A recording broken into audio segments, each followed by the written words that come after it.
Shavuot Tov. J'espère que vous avez passé un bon Shabbat. Que Bezrat Hashem, on aura tous une excellente semaine avec l'aide d'Akadosh Baruch. C'était tout d'abord avec la permission d'Hachem, avec votre permission à tous et à toutes. C'était Shabbat Matan Torah. Shabbat du don de la Torah. Shabbat sur lequel nos sages nous disent que lorsqu'Akadosh Baruch Hu a donné la Torah à Israël, c'était un moment assez exceptionnel, assez intense. Shamo Amim Yergazun, que tout le monde a entendu lorsqu'Akadosh Baruch Hu a fait sortir les Bnei Israël d'Égypte. Tout le monde a reconnu la grandeur d'Hachem et cette préparation qu'il y a eu juste avant Matan Torah, juste avant le don de la Torah. La Torah, pour que vous compreniez un petit peu, et je suis sûr que Baruch Hashem, dans votre éducation, ça fait partie de vos chromosomes, ça fait partie de vos gènes, que pour être un Ben Israël, que pour être un juif, on se doit de respecter le contenu de la Torah. On se doit d'apprendre, d'approfondir et de respecter ce que la Torah nous enseigne. Pas chas v'shalom pour que la Torah soit comme un fardeau dans toute chose dans votre vie. Si vous prenez la chose comme une complication, alors elle sera très difficile à faire. Si vous prenez la chose comme un but, un moyen de devenir meilleur, ça sera beaucoup, beaucoup plus simple. Si on vous dit que par exemple pour manger, il faut manger pour pouvoir se nourrir correctement, pour pouvoir vivre, pour pouvoir faire vivre votre corps, et même si vous n'aimez pas, vous allez quand même le faire. Si on va vous dire que tel et tel médicament va être quelque chose de bénéfique pour vous, donc vous allez le faire automatiquement parce que vous allez vous dire c'est la meilleure des choses. C'est ce que le médecin nous a conseillé.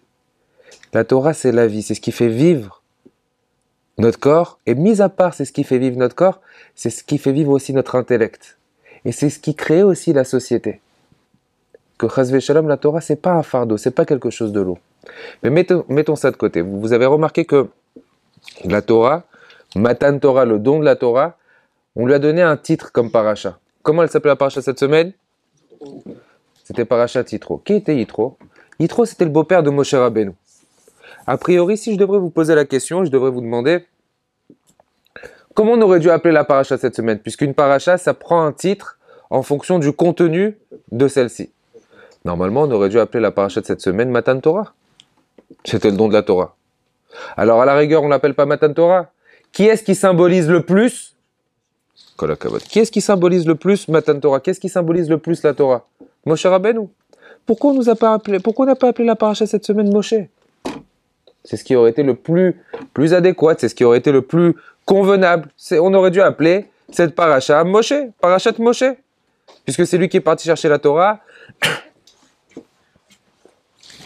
Mettez-vous par là.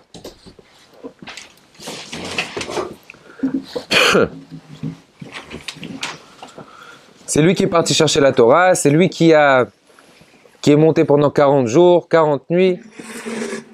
Donc a priori, celui qu'on aurait dû nommer cette paracha, soit on aurait dû l'appeler Matan Torah, le don de la Torah, ou soit on aurait dû l'appeler la paracha de Moshe Rabbeinu. Je vais apporter une gemara très intéressante et très belle, je pense que vous l'avez déjà écoutée. Lorsque Moshe Rabbeinu est monté chez Hachem, Akadosh Baruch Hu, tout d'abord, il faut savoir qu'il l'a invité. Il lui a dit, monte, comme ça tu vas recevoir la Torah. Lorsque Moshe Rabbeinu arrive en haut, c'est écrit comme quoi les malachim, les anges, se sont jetés sur Moshe Rabbeinu. Ils ont dit, Maïlot et Shabenenu. Qu'est-ce qu'un homme fait de chair et de sang? Posez juste les téléphones. Qu'est-ce qu'un homme fait de chair et de sang? Il est avec nous. Normalement, un homme, il ne peut pas être ici dans le ciel. Il n'a rien à faire. Et là, Moshe Rabbeinu, il dit au Bnei Israël, il dit à Moshe Rabbeinu, il dit, vas-y, réponds-leur. Et Moshe Rabbeinu dit, j'ai peur que tu veux que je leur réponde. Ils vont me brûler, ils vont me tuer, ces malachim. Ben, réponds-leur. Et Chos Bekise Kevodi attrape mon trône céleste, va arzir la tchouva et donne-leur une réponse. Et là commence à avoir une discussion entre Moshe Rabbeinu et les anges. Moshe Rabbeinu, il demande aux anges, il leur dit, dites-moi, vous avez des parents? Ils disent non. Alors à quoi ça sert Kabed et Tavichavet Imecha, tu respecteras ton père et ta mère? Vous n'avez pas de respect des parents. Donc la Torah, elle n'est pas pour vous. Vous savez, c'est quoi ne pas voler? Il y a des choses à voler dans le ciel? Non. Alors la Torah, elle n'est pas pour toi. C'est quoi se marier? Vous vous mariez, vous les anges? Je dis non. Alors la Torah, elle n'est pas pour toi. La Torah, elle n'est pas pour les anges. La Torah, elle est pour nous.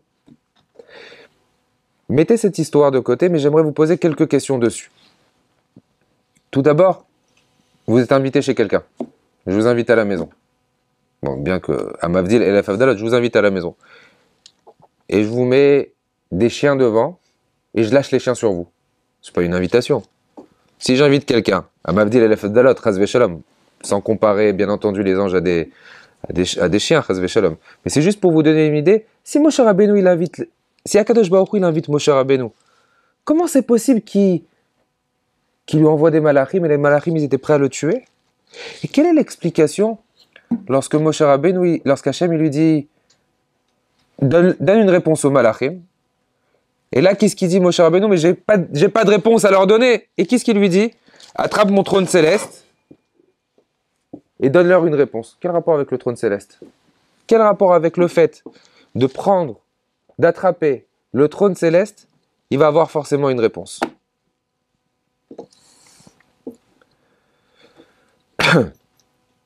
Il y a une fameuse discussion sur laquelle nos sages s'interpellent et demandent Ma shemoa shama Yitro uba.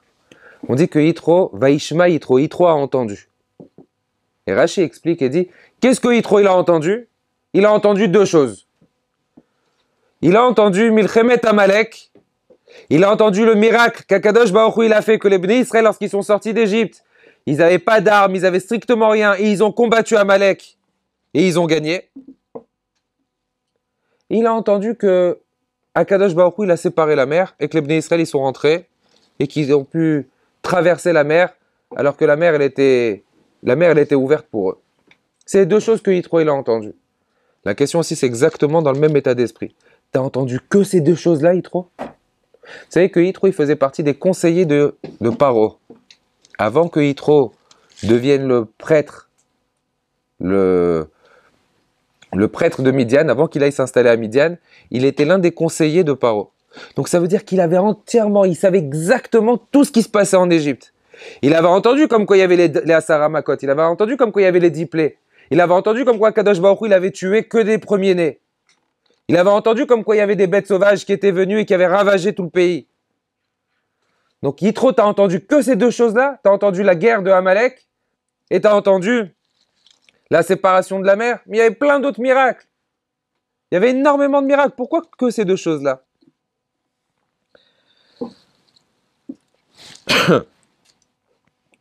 La Gemara, elle dit Bemakom sheba ale tshuva omdim en tzadikim gmurim yecholim la'amod bo.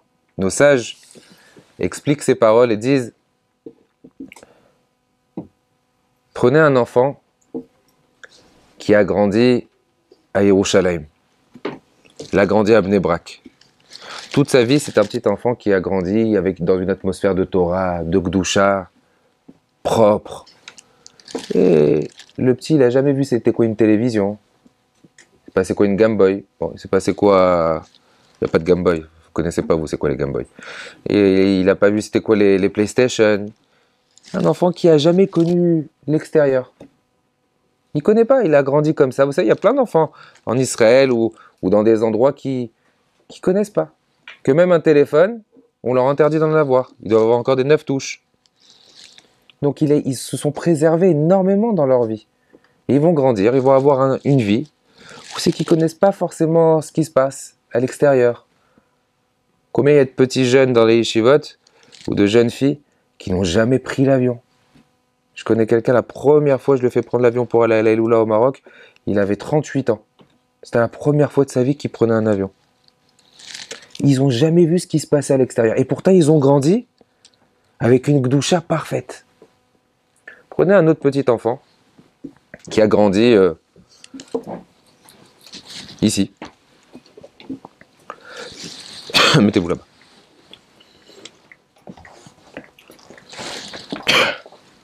Allez, ici. Prenez un autre petit enfant qui a grandi ici. Il a grandi avec tous les Yetzerara, toutes les difficultés, où c'est qu'il est sorti, il a goûté, il a vu l'extérieur, il a vu les bêtises, il est parti manger au restaurant pas cachère, il a fait des avérotes. Et après l'âge de 20 ans, 21 ans, il commence un petit peu à se remettre dans le droit chemin, il commence à faire teshuva. La Gemara, elle dit, Bemakom sheba'alei teshuva omdim, en tzadikim gmurim yecholim la'amod bo, aux yeux d'Akadosh Baruch Hu. Cet enfant qui a goûté à toutes les ta'avot, cet enfant qui a goûté à tous les désirs qu'il pouvait avoir, et qu'après il se casse, et qui fait teshuva, aux yeux d'Hachem, il n'y a pas une meilleure place. Cet enfant qui a grandi dans une pureté parfaite, et qui n'a jamais fauté de sa vie, et vous mettez l'autre qui a fait une tonne de bêtises, et qu'après il fait teshuva, pour Akadosh Baruch Hu, c'est énorme. C'est énorme. Pourquoi on a appelé la paracha de cette semaine Yitro? Je vais vous rapporter un midrash très intéressant, très très beau midrash, qui dit que lorsque, vous vous rappelez de cette fameuse histoire, ce fameux épisode, lorsque Yaakov s'est déguisé, et que Yitzhak il demande à son fils Esav, il dit à Esav, va me chercher, apporte-moi de quoi manger, comme ça je vais te faire une super belle bracha, je vais te donner la plus belle des brachot. Et qu'est-ce qu'elle a fait Rivka? Elle est partie dire à Yaakov, vas-y déguise-toi. Vous vous rappelez tous de cette histoire, il est parti, il s'est déguisé, il arrive chez son père, Yaakov il arrive chez Yitzhak, et lorsqu'il arrive chez Yitzhak, il était aveugle, il ne voyait pas, pour vous la faire court, vous vous rappelez parfaitement. Il lui dit, mais qui tu es? Il lui dit, c'est moi, je suis ton fils. Tu m'as demandé de t'apporter à manger, je t'apporte à manger. Il lui apporte, il dit, approche-toi que je te touche. Et il le touche, et il voit comme quoi il était poilu comme Esav. Et cette fameuse phrase, qui est très connue, sur laquelle Yitzhak dit à son fils Yaakov, Akol kol Yaakov, vayadaim yede Esav. La voix, c'est la voix d'Yaakov, mais les mains, c'est les mains d'Esav. Je vous mets juste une parenthèse dessus. Sur ça, il y a un très beau Raphaël Shmulevitz qui dit, tout le temps qu'il y aura la voix d'Yaakov, jamais la main d'Esav, elle pourra nous toucher. Quelle est la définition de la voix d'Yaakov? La voix d'Yaakov, c'est la voix de la Torah. Tout le temps qu'on aura la voix de la Torah, personne ne pourra nous embêter. Être dans le chemin de la Torah. Malheureusement, des fois, on s'est égaré, on s'est perdu, on a abandonné la Torah. Et lorsqu'on a abandonné la Torah, alors on a eu les mains des personnes qui voulaient nous faire du mal sur nous. Ça, c'est Akol Kol Yaakov. Le Midrash, il continue, il explique. Yitzhak, il dit à Yaakov, approche-toi, que je te touche, il le touche. Il lui dit, voilà, je sens ton odeur. Il a senti l'odeur de ses habits, il lui a fait la bénédiction, il a béni. Begadav, dans la Torah, si on le lit sans ponctuation, on peut le lire aussi Bogdav. Parce que vous savez, dans la Torah, il n'y a pas de ponctuation. Mais Bogdav, qu'est-ce que ça veut dire? Et ça, c'est les paroles du Midrash. Que Yitzhak a senti Yaakov, Bogdav qui était en vérité un rebelle. Il lui a fait la bracha. Alors la question, vous posez exactement la même, une très belle question. La question, elle est claire, elle est limpide. Comment c'est possible que tu vois en face de toi qu'il y a un boged, qu'il y a un rebelle, et tu lui fais quand même la bracha? Tu vois en face de toi que tu as quelqu'un qui est rebelle, tu as quelqu'un qui est en train de te tricher, tu as quelqu'un qui est en train de te mentir, et tu lui fais quand même la bracha? Sur ça, le Midrash, il rapporte une très très belle histoire. Il dit qu'à l'époque de la destruction du second Beth Amikdash, on avait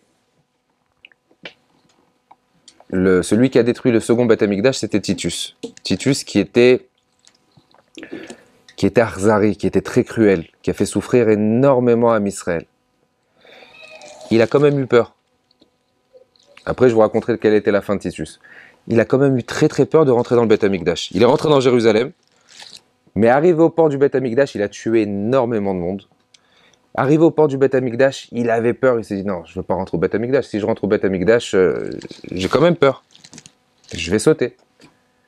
Et il commence à mettre des affiches de partout. Voilà, celui qui veut rentrer dans le Beth Amikdash, celui qui veut rentrer dans le Kodesh HaKodashim, ce qu'il prend, parce qu'il y avait des objets, énormément d'objets qui étaient de valeur, énormément d'objets qui étaient en or. Ce qu'il veut, il prend. Il y avait un juif qui était là-bas. Il va chez Titus, il lui dit, regarde, c'est moi qui rentre. Il rentre. Au bout de quelques instants, il sort. Et il sort avec la menorah dans les mains. Avec la menorah. Alors là, Titus, il lui dit, non, regarde. pas la menorah. La menorah, ça représente trop le peuple juif. Et entre parenthèses, vous savez parfaitement, pour ceux qui sont, bon, vous avez dû voir sûrement dans les livres d'histoire, mais ceux qui sont déjà partis à Rome, lorsque vous allez voir les différents monuments, il y a le fameux arc de triomphe de Titus, et sur l'arc de triomphe de Titus, il y a la menorah. Lorsqu'ils sont sortis de Jérusalem, ils ont pris la menorah avec eux. Alors il lui dit à ce gars-là, il lui dit non, la menorah, elle représente le peuple juif, tu ne peux pas toucher. Laisse la menorah de côté. Il lui dit non, je la garde. Il lui dit mais, regarde, d'accord, ne retourne pas, mais la menorah, elle va rester ici. Et non, je la prends avec moi. Bon, alors je vais te tuer. Faites ce que vous avez envie, je garde la menorah. Mais je vais te faire souffrir. Faites-moi ce que vous avez envie. C'est écrit comme quoi ils l'ont peigné avec des brosses en bois, des bouts de bois. Des milliards de petits bouts de bois qui rentraient dans sa peau. Lâche la menorah, laisse-la. Non. J'ai déjà énervé Hachem une fois, vous voulez que je l'énerve une deuxième fois? Il n'y a rien à faire, je garde la menorah. Ils l'ont tué de cette façon. Le Midrash, il rapporte, il dit... D'abord, avant que je vous dise la suite du Midrash, qu'est-ce qui s'est passé? Juste avant de rentrer dans le Beth Amikdash, tu avais envie de rentrer, tu avais envie de voler, tu avais envie de tout prendre. Et là, maintenant, tu prends la menorah, tu n'as pas envie de la lâcher? Et c'est quoi cette phrase qu'il a employée, qui a dit « Ça suffit pas que j'ai énervé Hachem une première fois, vous voulez que je l'énerve une deuxième fois ?» C'est quoi cette phrase? Ça y est, laisse la menorah, c'est bon. En vérité, il a compris, lorsqu'il est rentré dans le Kodesh HaKodashim, c'était quoi la menorah? La menorah, c'est synonyme de Hit'alut.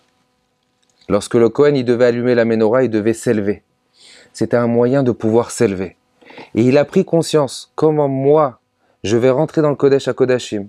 Je vais rentrer dans un endroit où uniquement le Kohen Gadol y rentrait une fois dans l'année.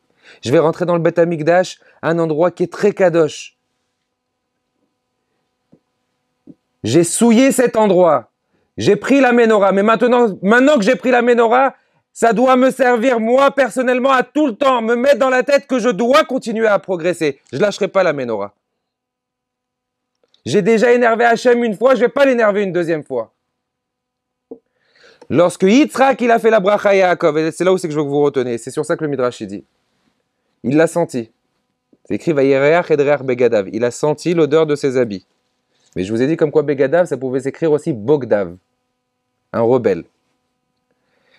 Yitzhak Avinu, il a regardé, il s'est dit, faire la bracha à des tzadikim, à des bnei Torah, à des gens qui vont étudier la Torah, ils n'en ont pas besoin. Pourquoi? Parce qu'ils étudient du matin au soir. Et ils ont la protection de la Torah avec eux. Mais par contre, je vois dans les descendants de Yaakov combien de petits rebelles qui vont sortir. Et quelle puissance ils ont lorsqu'ils vont faire Teshuvah. Pourquoi je fais la bracha à Yaakov Avinu? Parce qu'il y a plein de rebelles qui vont sortir, mais cette force qu'ils vont avoir lorsqu'ils vont faire Teshuvah. Et c'est pour eux que je fais la bracha. Donc vous imaginez? Toutes les brachot qu'on a reçues de Abraham, d'Yitzhak, qui ont été transmis à Yaakov, pour qui? Eh bien, pas pour ceux qui étudient la Torah, pour ceux qui font Teshuvah. C'est pour eux que les brachot, elles ont été données. Lorsque Yitro, qui il était Yitro, lui? Yitro, il était Kohen Midian, le prêtre de Midian. C'était un prêtre. C'était celui qui faisait toutes les avodah zara. Quelqu'un qui était vraiment très mauvais, très rachat. Et pourtant, il a tout laissé tomber. Il a tout mis de côté. Il a tout mis de côté pour se rapprocher d'Akadosh Baruch Hu. Et qu'est-ce qui définit le plus la Torah?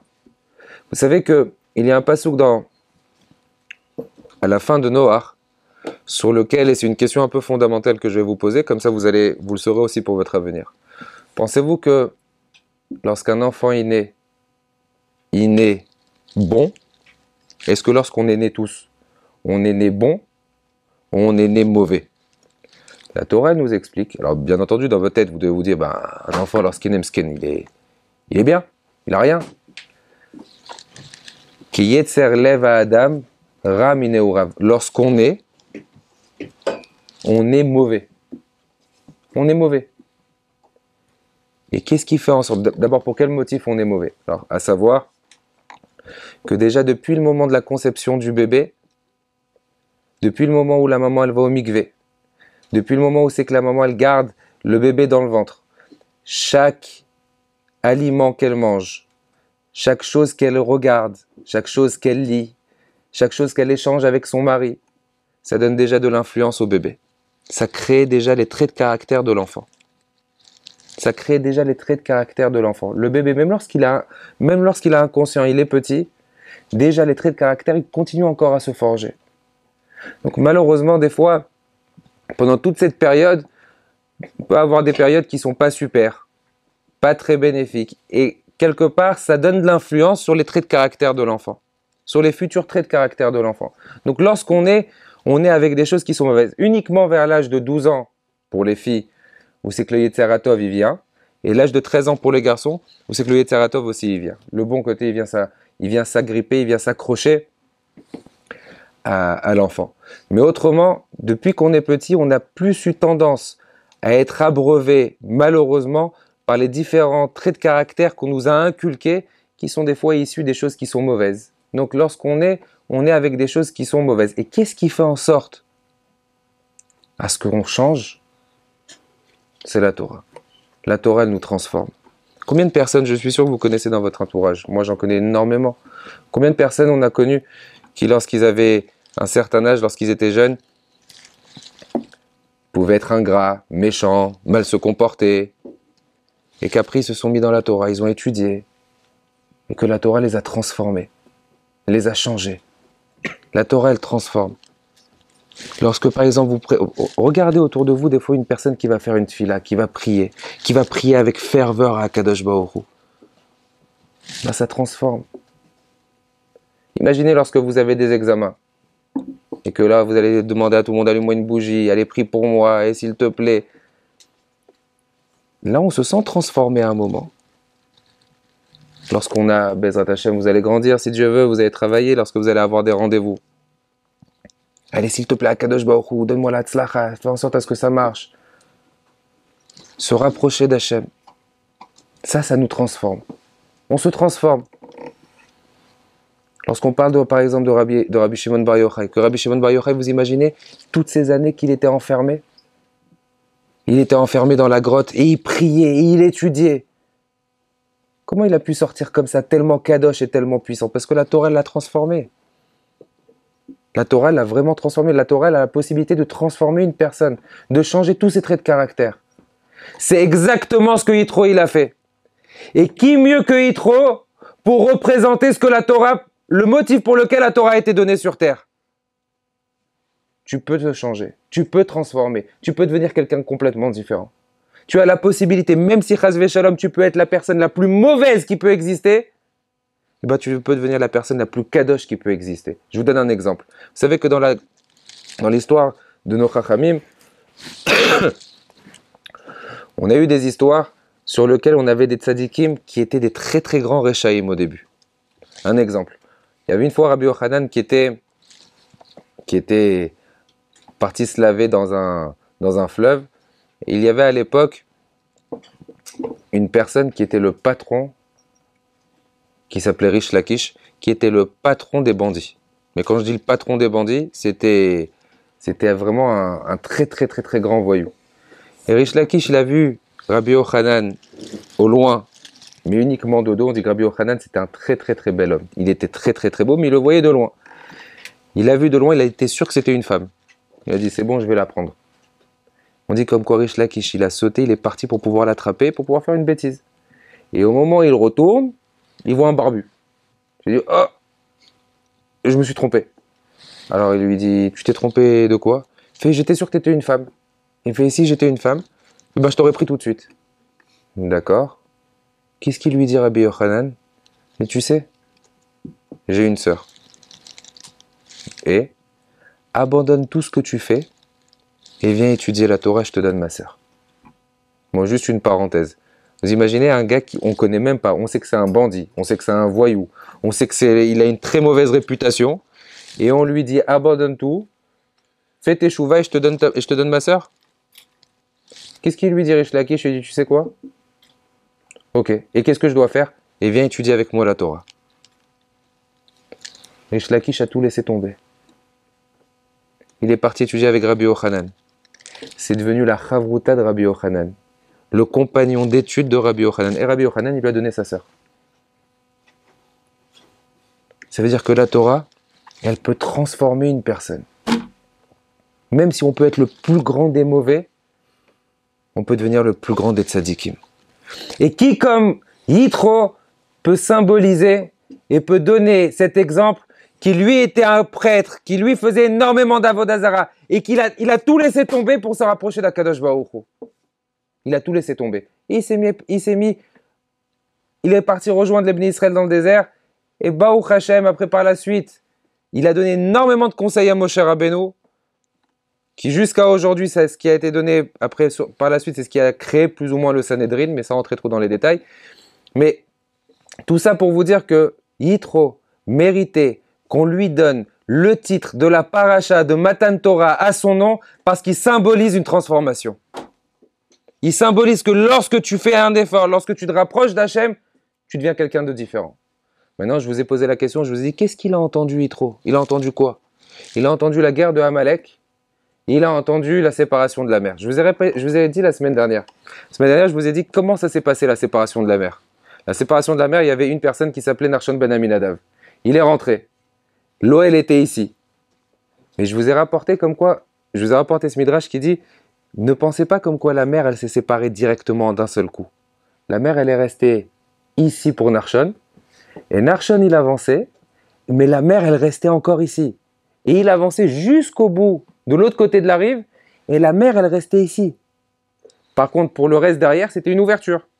Mais lui, il avait l'eau ici. Et on avait expliqué la semaine dernière, et c'est exactement ce qu'il a entendu.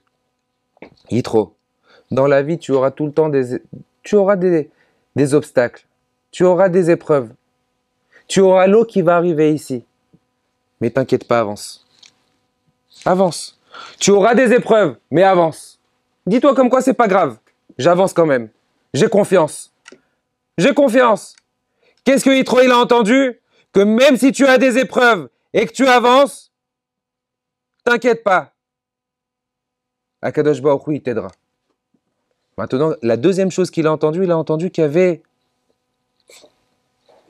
une armée, un peuple qui s'appelait Amalek, qui d'après Midrash, pour vous donner une idée qui était Amalek. Amalek, vous savez, à cette époque-là, tout le monde reconnaissait qui était Hachem. Tout le monde reconnaissait qui était le bon Dieu. Parce que vous imaginez que Akadosh Baruch Hu a frappé les Égyptiens, et les Égyptiens qui étaient la première puissance mondiale à l'époque. Donc tout le monde reconnaissait Dieu. Tout le monde le reconnaissait. Et tout le monde voulait s'approcher d'Hachem. Et qu'est-ce qu'il a fait Amalek? Alors imaginez comme quoi, c'est comme un roi qui arrive. Alors, juste avant le Covid, il y a 3 ans, j'étais parti avec mon père, j'avais accompagné mon père. Et le roi du Maroc, il devait venir à Essaouira. Et la ville, toute la ville, mais il faut voir de quelle façon c'était en ébullition. Et je me suis rappelé exactement de ce midrash à ce moment-là. Imaginez, Chas v'Shalom, Hashem Ishmor, il y a un fou. Une personne qui est dérangée. Il est fou, il est sale, il est pourri. Et il va prendre une tomate. Il va la jeter sur le roi lorsque le roi il va passer. Vite, ils vont l'attraper, ils vont le mettre... Mais on va dire, mais il est fou. D'accord, il est fou. Mais quand bien même, il a sali le roi. C'est exactement ce qui s'est passé à l'époque. Tout le monde reconnaissait Hachem. Et il y a un petit peuple qui est venu et qui a voulu salir et casser. C'est exactement, en vérité, vous voulez que je vous dise à quoi ça ressemble? Dans un cours de Torah ou dans une discussion qui est sérieuse. Si vous placez une blague, on a tout cassé. Le cours entier, il est cassé. Et la discussion sérieuse, elle part en vrille. Par exemple, vous parlez sérieusement avec quelqu'un d'un sujet assez important et vous mettez une blague à ce moment-là ou une bêtise, il n'y a plus de discussion sérieuse. Donc c'est exactement ce qu'il a fait. Amalek, il est venu, c'est comme si il a sali Akadosh Baruch Hu. Il a entendu Amalek. Yitro a entendu comme quoi il y avait des personnes qui, dans ta vie, tu vas vouloir faire des efforts. Tu vas essayer de te projeter et de faire des efforts. Mais tu auras tout le temps des personnes qui vont te tirer vers le bas. Qu'est-ce que tu fais? Tu fais moti? Tu t'es lavé les mains? Pourquoi tu es devenu un rabbin? Tu manges que cachère? Ça va, c'est bon, c'est du poisson. Tu auras tout le temps des personnes qui vont te tirer vers le bas, qui vont essayer de te dévergonder ou de te casser dans ton élan. Qu'est-ce que Yitro il a entendu? Yitro il a entendu dans ta vie, tu avances, même si tu as des épreuves, t'inquiète pas, Kadosh Baruch Hu, il va te faire des ouvertures. Rien qu'avance. Et même lorsque tu vas avancer, sache que derrière toi, tu auras quand même des personnes qui vont te tirer vers le bas, comme Amalek. Tu auras tout le temps des personnes qui vont essayer de te faire chuter. Tu auras tout le temps des personnes qui vont te dire à quoi ça sert ce que tu fais. Et pourquoi tu fais ce genre de choses? Qu'on soit différent. C'est ce que Yitro a retenu. Et c'est pour ça qu'on a mis le nom de la paracha de Matan Torah sur le nom de Yitro. Pour nous dire que même si on a fait un nombre incalculable de bêtises, la porte est toujours ouverte. Il n'est jamais trop tard. Tu peux tout le temps faire tes chouvas. Bon, certes, pas parce que je vous ai dit ça qu'il vous dire, bon, alors c'est bon, j'ai encore 10 ans devant moi. Non, maintenant que vous savez, faut pas attendre 10 ans. Faut se dire, c'est maintenant. Maintenant, je dois faire des efforts. Maintenant, je dois me rapprocher d'Akadosh Baruch Hu. D'un autre côté, plus vous allez progresser. Et l'exemple tout à l'heure de tzadikim qui étaient rechaïm au début et qu'après ils sont devenus des très très grands tzadikim. Je peux vous donner aussi des exemples de personnes qui étaient très très tzadikim et qui par la suite malheureusement sont devenus aussi rechaïm. Plus on va essayer de progresser. Par exemple, on avait le maître de Rabbi Meir Balanès. Le maître de Rabbi Meir Balanès, c'était son maître, c'était son rave. Il a tout laissé tomber. Il a tout abandonné. Pour quel motif? Parce qu'il faisait des fois des mitzvot uniquement pour s'orgueillir. Il faisait des mitzvot uniquement pour pouvoir se mettre en valeur. Plus vous allez essayer de progresser, plus on va faire des efforts. Et plus le Yetzer Hara, il sera fort. Vous pensez comme qu'on n'a pas tous le même Yetzer Hara? Pensez parce que mon père, il me permet de raconter cette histoire. Et parce que lui-même, il la raconte très très souvent. Vous pensez comme quoi parce qu'on a une barbe, on n'a pas le même Yetzer Hara?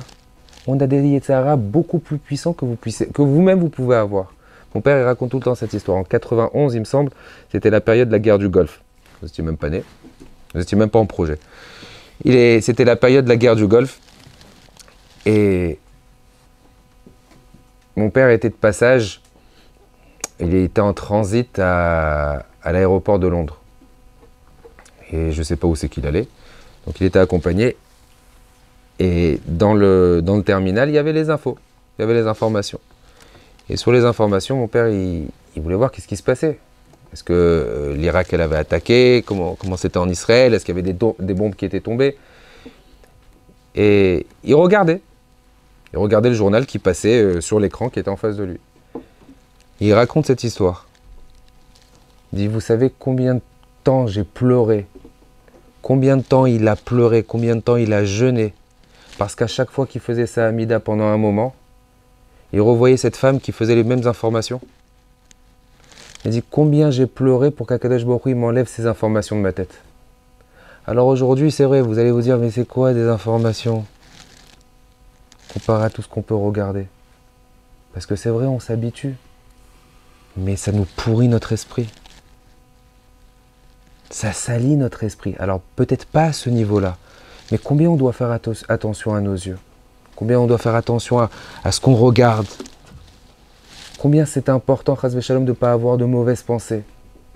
D'essayer d'avoir des pensées au moins qui sont propres. Quelle est la meilleure façon? Parce que vous remarquerez, c'est tout le temps comme ça. Dès que vous allez commencer à faire votre fila, c'est là où c'est que vous allez penser à toutes les choses qui peuvent exister. D'un seul coup, vous avez oublié telle et telle affaire. Toutes les idées, toutes les pensées, elles peuvent vous venir au moment de la tefila. Quel est le meilleur moyen? Prenez votre livre, suivez à l'intérieur. Essayez de comprendre ce que vous lisez. Vous ne comprenez pas? Prenez un livre traduit. Prenez un livre traduit. Essayez de comprendre, un minimum. Lorsque vous faites vos demandes à Hachem, au moins que vous comprenez ce que vous demandez. Au moins que vous comprenez ce que vous demandez. Le symbole même de la Torah, c'est la Teshuvah. L'essence de la Torah, l'essence même de la Torah, c'est la Teshuvah. Pour nous dire comme quoi il n'y a jamais une porte qui est fermée. On a tout le temps la possibilité de pouvoir se rapprocher d'Akadosh Baruch Hu. Chazal nous disent, Pitrouli petar shel machat, niftach lachem ki pitro shel ulam. Ouvrez-moi la porte comme le chat d'une aiguille. Vous savez c'est quoi une aiguille? Vous savez c'est quoi le chat d'une aiguille? Le chat d'une aiguille, c'est tout petit, c'est tout fin. à travers quoi on met le fil. Je pense que vous savez c'est quoi le chat d'une aiguille. Ouvrez-moi les portes comme le chat d'une aiguille et je vous ouvrirai les portes comme un palais. Rien qu'Akadosh Baruch Hu demande, rien que vas-y, fais ton effort un tout petit peu. Ouvre ton cœur, rapproche-toi, fais des efforts. T'inquiète pas, je vais tout ouvrir après par la suite. C'est exactement ce que Yitro il a entendu. Mais combien de fois on entend? Combien de fois vous avez écouté des cours où vos parents ils vous ont demandé, où ils vous ont boosté? Savoir mettre un stop. Savoir mettre un stop. Ça y est, maintenant, à partir de maintenant, je vais faire des efforts. À partir de maintenant, je vais mettre mes tefilines correctement. À partir de maintenant, je vais faire ma tefila au moins correctement. Je vais essayer de comprendre. Pas la peine de tout prendre. Ok, pas la peine de tout prendre. Mais prenez quelque chose et avancez. Et fixez-vous des objectifs. C'est uniquement comme ça qu'on avancera. Si Yitro il est arrivé, Yitro qui était lui complètement à l'ouest, qui connaissait strictement rien du tout, qui était anti, qui était contre la Torah, qui était le prêtre de la Avodah Zara, le prêtre de l'idolâtrie, lui il est arrivé, tout le monde peut y arriver. On peut tous y arriver. C'est comme il y a quelqu'un qui a, comme il y a quelqu'un, Bliena Rabbaou Hashem, qu'Akadosh Baruch Hu le protège, il a plus de 40 ans, et il fumait, mais alors dans ma vie je me suis dit, lui ça serait strictement impossible qu'il puisse un jour arrêter de fumer. Il fumait tout. J'ai dit, alors lui, impossible. Et Blénara, avec de la volonté, il a tout arrêté. J'ai dit, alors si lui, il est arrivé, alors Béhémet, tout le monde peut y arriver. Donc en vérité, c'est une question de volonté. Tu désires, tu as envie, tu veux vivre meilleur, tu veux être une bonne personne. Parce que la Torah, Chas V'Shalom, elle n'est pas là pour te casser la tête. Elle est là pour pouvoir t'éduquer. Elle est là pour pouvoir nous donner un nouveau souffle, une vraie volonté, des vraies valeurs. C'est pourquoi la Torah nous a été donnée. Qu'on fasse au moins un petit peu comme Yitro. Akadosh Baruch Hu Bezrat Hashem, il vous protège. Une excellente semaine si Dieu veut. Rappelez-vous, le travail de cette semaine, c'est faire un peu teshuva, réfléchir.